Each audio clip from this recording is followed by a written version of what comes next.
Welcome, everyone. Today we're looking into a really extraordinary and frankly deeply disturbing case. It's one that mixes this incredible spirit of human endurance with just a chilling act of deception. That's right. We're going to unravel a mystery today where, honestly, the smallest, most unexpected detail became the key to unlocking a truth that was far, far darker than anyone could have possibly imagined. Yeah, absolutely. We're talking about the Red Bull can case. Yeah. It's a missing person investigation that started in the Highlands of Scotland and stretched out for years. Mm-hmm.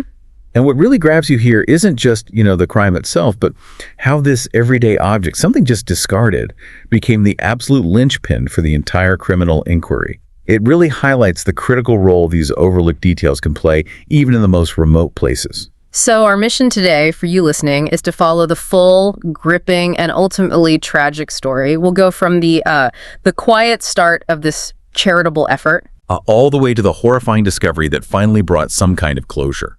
We'll see how this seemingly unsolvable puzzle was cracked open by, believe it or not, a single Red Bull can. It's a story that forces you to look into the shadows, and see the surprising ways truth can sometimes surface. Okay, so let's set the scene. Our story begins in Scotland, back in 2017. The landscape there is stunning, but it can be pretty unforgiving too.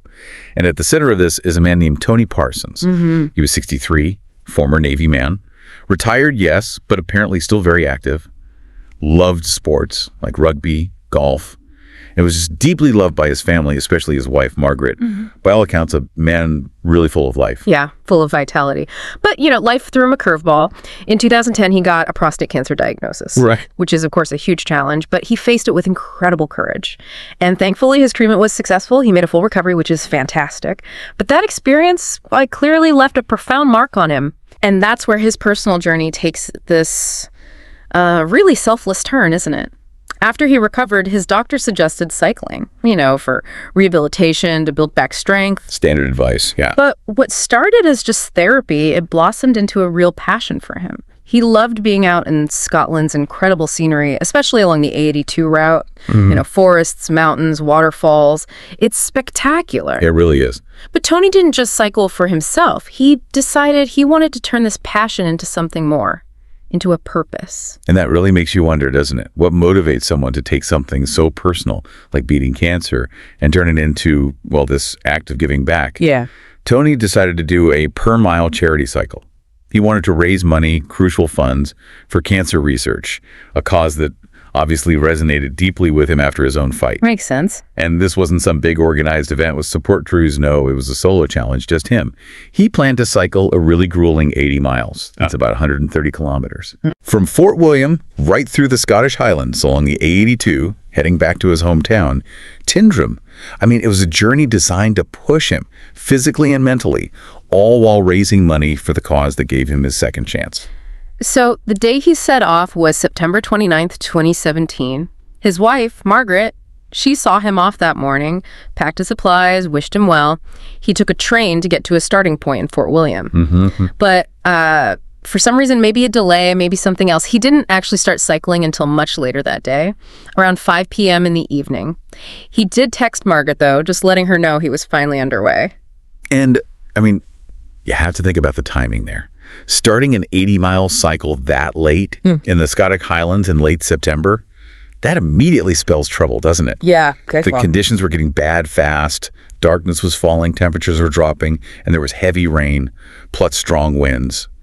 Just a really hostile environment for cycling. All those things would have slowed him right down, made it incredibly hard to see. It turned an already tough ride into something genuinely perilous. He was really up against the elements, and he was out there completely alone. So Margaret got that first text message, but then nothing. The hours just ticked by. Midnight came and went. Then the morning of September 30th, still no word from Tony. His phone just went straight to voicemail, unreachable. Oh, the worry must have been immense. The family, they were desperately hoping he just found somewhere to stay for the night, a B&B or something along the route.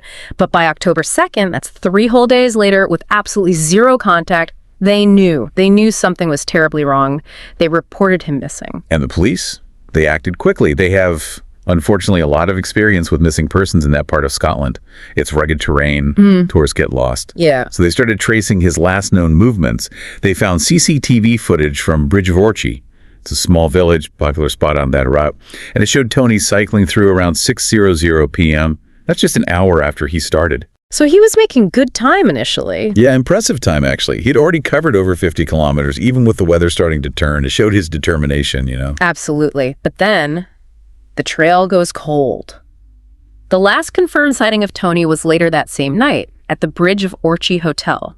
He'd gone in there, presumably to get out of the storm for a bit. Makes sense. It was getting really bad by then. And the hotel owner, seeing how awful the weather was, actually offered him a room for the night, told him to stay safe. A kind gesture. But Tony, maybe it was his commitment to the charity ride, maybe just sheer stubbornness. He declined the offer. He left the hotel at 10:00 p.m., that's 22:00, and cycled back out into that black, stormy night. Oh, no. And after that, nothing. Vanished. A huge search was launched straight away. Mountain rescue, the Coast Guard, police dogs, the works. They threw everything at it. Everything. But they found absolutely nothing. No sign of Tony, no sign of his bike, nothing. So by October 17th, with 0 leads, the active search was called off. The case was officially logged as a missing person. And the family, just left in limbo. Exactly. The Parsons family was left in this agonizing uncertainty for 3 long years, constantly pushing the police, begging them to keep looking, desperate for answers that just weren't coming. Imagine living with that silence, that not knowing, for 3 years. It's unbearable to think about. And it's against that backdrop, 3 years of despair, that suddenly, in December 2020, this completely unexpected lead emerges. Right. Not from any new tech or forensic breakthrough. No, it came from a single anonymous phone call.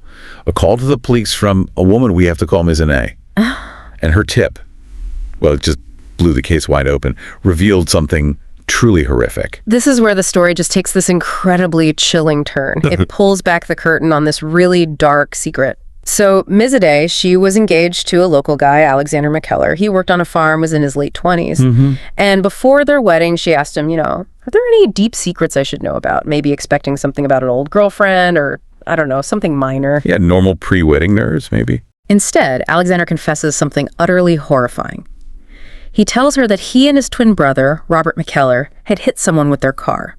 Accidentally, he claimed, while driving drunk. Oh, wow. And then he admitted they buried the body, buried it on their family's farm, this huge remote place called the Auk Estate. He kept insisting it was an accident, that they were both really drunk, panicked, trying to frame it as just a terrible drunken mistake. Okay, but Mrs. A's reaction here is pretty remarkable. Yeah. She wasn't just shocked, which of course she was, but she was also incredibly cautious and scared. Understandably. Scared she could somehow be implicated if she didn't handle this right. So she asked Alexander to show her where they buried the body. She needed proof of this insane story. Right. And during the drive out to this remote spot, she actually managed to discreetly film parts of their journey on her phone. And this is crucial. She noticed a Red Bull can in the car. Just a random piece of trash, seemingly. But it would turn out to be so much more. Her presence of mind in that moment, it's incredible. So Alexander drives her out to this burial spot on the Auk Estate. It's vast, wild, totally isolated land. Miles from anywhere. And he takes her phone off her, probably worried she'd record something incriminating right there. But Mrs. A, she realized how vital it was to have some kind of marker in this huge, featureless landscape. So she secretly drops the Red Bull can she'd brought with her. Right at the spot he pointed out, it was her silent signal, her breadcrumb. An incredibly brave and clever move under immense pressure. Absolutely. And then Alexander told her the whole story. He confessed that on that same night Tony Parsons disappeared, he and Robert had been at that hunter's party. At the Bridge of Orchy Hotel, the same place Tony was last seen. The same hotel. They were drunk, speeding home on those dark, winding roads. Headlights from an oncoming car apparently made them swerve, and that's when they hit Tony Parsons, cycling at the side of the road. Oh, God. But instead of calling for help, an ambulance, anything, they made the chilling decision to cover it up. They moved Tony's body, took him back to their farm, and buried him. They actually thought that burying him near existing animal carcasses would mask the scent from any search dogs. That's disturbingly calculated. No, and later, to explain the damage to their car, they just made up a story about hitting a deer. Wow. The level of deception. Imagine the terror Miss Estelle felt, trapped with this secret, engaged to a man who could recount these actions with such detachment. She went online, searched for missing cyclists from that time, and immediately connected Alexander's confession to Tony Parsons' disappearance. It all clicked into place, horrifyingly. Despite being terrified for her own safety, she lived with this knowledge for about a month. The internal struggle must have been immense, but finally, she couldn't bear it. She contacted the police in December 2020. She knew she had to, for Tony's family. And that call put the police in a really difficult position, didn't it? How do you verify a story like that, especially when your key witness is so deeply involved with the suspects and potentially in serious danger herself? Yeah, a nightmare scenario. They had to be incredibly careful. They actually asked Mrs. A to maintain her relationship with Alexander for another month.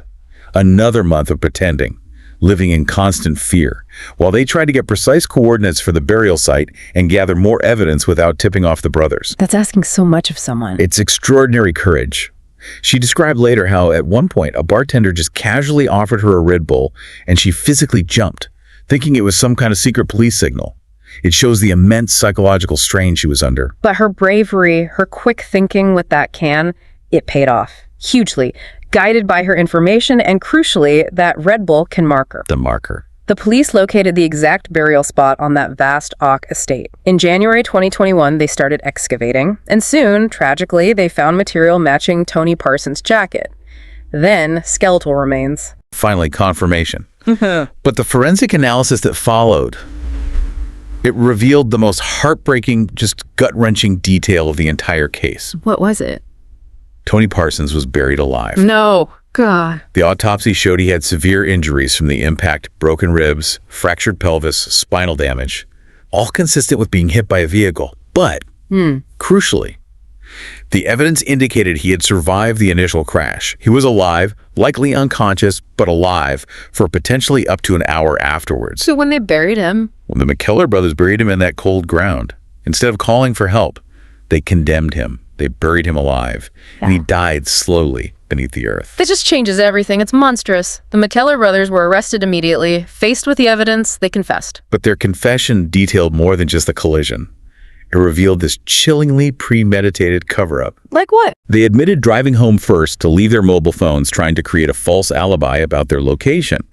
Then they used a different vehicle to transport Tony's body, to avoid forensic links to the car that hit him.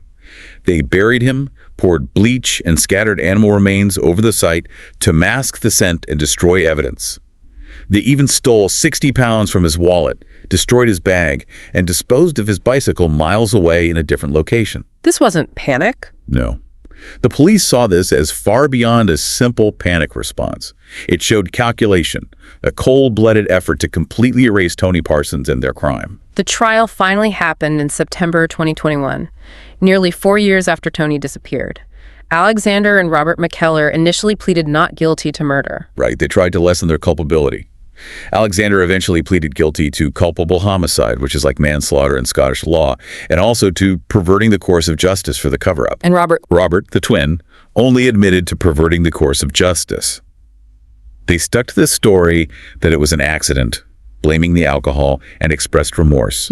Although their actions, well, they told a very different story, didn't they? The Parsons family had to sit there in court and listen to all of this, all the horrific details of Tony's last hours. They released this incredibly poignant statement afterwards, remembering Tony as this loving father, grandfather, strong, active, charitable, just tragically taken by the negligence of two men barely half his age. While he was doing something selfless. Just awful. The sentences handed down were 12 years in prison for Alexander and 5 years for Robert. Which sounds low, considering. It did spark a lot of public debate. The perceived leniency, part of the reason might have been Mrs. A's decision not to testify in court, which is completely understandable given her ordeal, but it likely weakened the prosecution's ability to push for murder charges. Right. But what's really quite striking, and speaks volumes about the Parsons family's strength, is that despite maybe feeling the sentences were lenient, they chose not to appeal or push for more. They seemed to want some form of closure, accepting the court's decision. Incredible compassion, really. So the Red Bull can case. It's just such a profound and deeply unsettling story, isn't it? It shows how one act of irresponsibility, one terrible choice fueled by drink, can just spiral into these devastating consequences. Mostly. It's a stark reminder about accountability on the roads, the tragic cost of driving under the influence, but it also reveals this chilling capacity for calculated cruelty in the cover-up. And on the flip side, the extraordinary resilience of people seeking truth. Indeed. It really drives home that choices made in panic, especially choices to conceal a crime, can lead to prolonged suffering for victims' families and, as we saw here, an even more horrific outcome for the victim themselves, Tony Parsons being buried alive. It's unthinkable, but it also shines a light on the incredible courage of people like Miss A. Facing immense personal risk, immense fear, she found the strength to bring that horrifying truth out of the darkness, when it would have been so much easier, safer perhaps, to stay silent. It really makes you think, doesn't it? As you reflect on this story, just consider how many other small details, things that seem insignificant, like a discarded can, might be out there right now, holding the key to unlocking hidden truths in other unsolved cases. And what kind of courage does it really take for someone to step forward and reveal them? Thank you for joining us for this deep dive into the Red Bull can case. If this story has intrigued you or chilled you and you want to explore more stories of mystery and the search for truth, please do follow, like, and share our channel, Horror Doc. Your support really means a lot to us. Thanks for listening.